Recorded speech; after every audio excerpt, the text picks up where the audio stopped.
Hello, good evening, and welcome back. So we have a deal. Perhaps. Brexit, Johnson vows to press on despite defeat over deal delay, from the BBC 12 minutes ago. It says, Boris Johnson has said he will press on undaunted with Brexit on Halloween despite losing a Crunch Commons vote. But if we've learned anything from votes to do with the European Union, it's that they don't mean anything until the desired result is achieved. So who really cares about votes anymore? Surely the mask is slipped enough to see, okay, democracy doesn't actually happen. And if you want to get very black-pilled, there's the old quote to say, if democracy changed anything, it would be illegal. Or if voting changed anything, it would be illegal. So it says, the PM must now ask the EU for an extension to that deadline after MPs backed an amendment aimed at ruling out a no-deal Brexit by 322 votes to 306. Yep, but the people voted for Brexit to begin with, so how about no? The EU doesn't want to go along with it, so how about no? The law means nothing to the government or the parliament, so how about no? At this point, do you really think your illusion of power still holds? So let's see. Johnson told MPs, I will not negotiate a delay with the EU, and neither does the law compel me to do so. Fair enough, what does the law mean anymore anyway? He vowed to bring in legislation on Monday to implement the deal he struck with Brussels this week. MPs could also be given another vote on the deal on Monday if Commons Speaker John Bercow allows it. Yeah, well, John, why are you still hanging around? You're supposed to be gone by now. You wanted to be gone by now. Everybody else wanted you to be gone by now. Go back to your rotten borough. So, who cares? Yeah, you get another vote. And then after that, how about another vote? And then another vote. It's like, no, definitely. It's definitely only one vote. So, what? Like with Brexit, until you're saying, we should have another one. We should have the people's vote. The first one was the people's vote. What do you want about? And then you say, we did have another one because there was another election. Okay, cool. And then also the parties pushing for Brexit won a majority. What now? You're not happy with the results, so you're going to try and change the rules retroactively. Is that like having the Electoral College in America going on for centuries, and then suddenly you get a result you don't want? So clearly it's been wrong all this time. No. It says the Commons defeat is a major setback for the Prime Minister. Not really. Who has repeatedly insisted the UK will leave at the end of the month, come what may. Surely that helps him, doesn't it? Because he's going on the similar platform to Trump to say that people are against him. The media is against him. The government is against him. Have to drain the swamp and all that. So having the government vote against him, well, that helps him. Under the terms of the so-called Benn Act, passed last month by MPs determined to prevent a no-deal Brexit, he has until 11 o'clock on Saturday to send a letter to the EU requesting an extension. Tonight. Mr Johnson said he was not daunted or dismayed by the Commons' defeat and remained committed to taking Britain out by the end of the month on the basis of his excellent deal. Yes, the idea is, agree to this or agree to leaving with no deal. Go for it. Corbyn hilariously says, the Prime Minister must now comply with the law. He can no longer use the threat of a no-deal crash out to blackmail members to support his sellout. So, really, so what now? Now this is the law. What the voters say isn't law, but then what you say is. Yes, we all know your communist tendencies, don't we?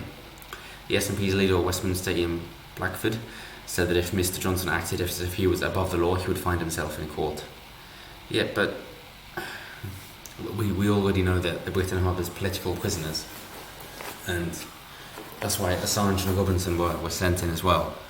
Of course, you could say a similar thing about Marcus Michalak, Count Dankula, having £600 taken from his bank account without his permission. All the more reason to have cryptocurrency, because then the government can't do that. So yes, again, that's a political prisoner. Or Goodfellow, of course, as another example. Saying, where's a